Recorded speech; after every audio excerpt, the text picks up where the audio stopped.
I've heard that life is what you make it. I say, make room to grow. I'm your host, LaWanda Dockery, and this is the Make Room to Grow podcast.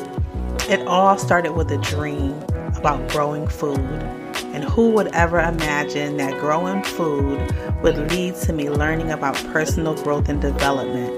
Well, it did, and I want to bring you along for this beautiful ride. Thank you so much for joining me.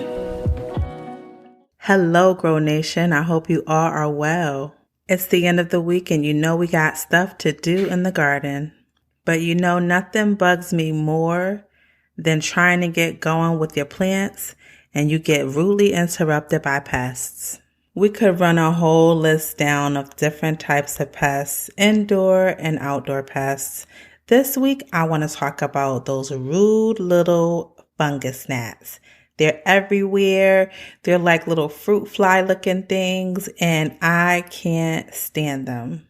So I did a little research on Orkin.com, and it turns out they have a relatively short lifespan, so about 30 days at maximum. And the fungus gnats are different than the fruit flies. They just tend to look alike. And the thing with this is that if you keep your soil moist, they tend to hang around the top of the soil, the base of the plant.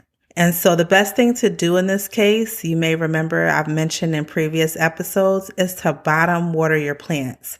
But the thing is, we love to give our plants all types of TLC every day, all day. And that's what I was doing. Being that I've been growing my seedlings indoors, I've been watering and watering and watering, just being afraid that they would dry out. So much so that I produced this problem with these fungus gnats. So to rectify this, over the last week or so, I've been only watering sparingly. So once I see that the soil would be drying out in the actual container, in this case, I'm using solo cups now because my seedlings have gotten a little bit larger, I've just laid back on the watering. So maybe a couple times a week. When I really see that the plant is thirsty, then I will sit it in a lid, and that lid would have maybe an inch of water. I let the plants wick up the water. Whatever they don't take up in a half hour, 20 minutes, then I will discard. But in most cases, they will soak that water up. You won't believe how much progress I've seen in these plants since I've taken that approach, and that really has eliminated the bulk of those fungus gnats. Now, I just purchased some oil of oregano. This is all experimental.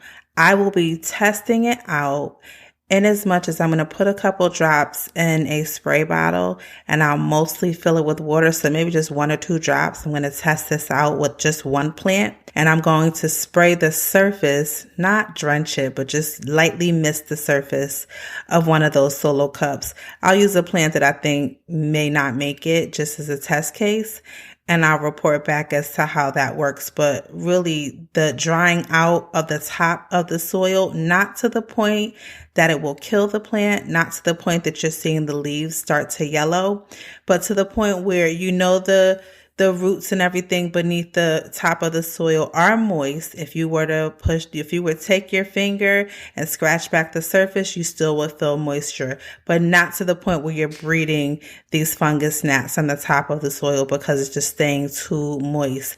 It's just like that cartoon, where the little girl was like, I just want to love them and squeeze them and hug them and hold them. And she would just be tearing the poor little animal apart. Like, that's what we're doing with our plants. We have to relax. We have to know that it's all good and let them grow. Finally, a couple of other prevention tips. Remember, when you're starting your seed starting mix, you want to use cocoa coir and potting mix, but you want to boil water and pour over the cocoa coir, which will expand, let it cool before you mix it in with your potting mix. That will prevent some of the fungus gnats from forming to begin with, because you're working with a sterile medium. Another thing is cinnamon. I've seen people sprinkle cinnamon on the top of the soil to prevent fungus gnats because supposedly cinnamon has antibacterial, antifungal properties. I've also seen people use neem oil and sprayed it on the surface of the soil as well. I've also heard of a peroxide diluted solution where you just use maybe, one little part of peroxide, and 4 times the water to get rid of the fungus. And like I said, the best tip that I've used and that I've seen progress with is really drying out the soil and not allowing it to sit and breed in moisture. Well, that's it, guys. I just wanted to give you some tips that I'm in the trenches and it's working for me. And so if you're encountering this, and not only do you have this inside, I've had an infestation outside. I tried to reuse the same potting soil that I used for my lettuce last year, and I put radishes in them, and they seem to be growing fine. I had it covered up with the tool just so that no moths or anything could get in. Butterfly moths could lay any larvae on them.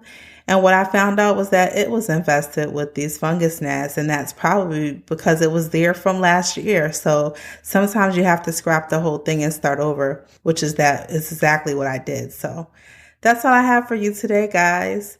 As always, I want you to be intentional about those areas in your life where you are going to make room to grow.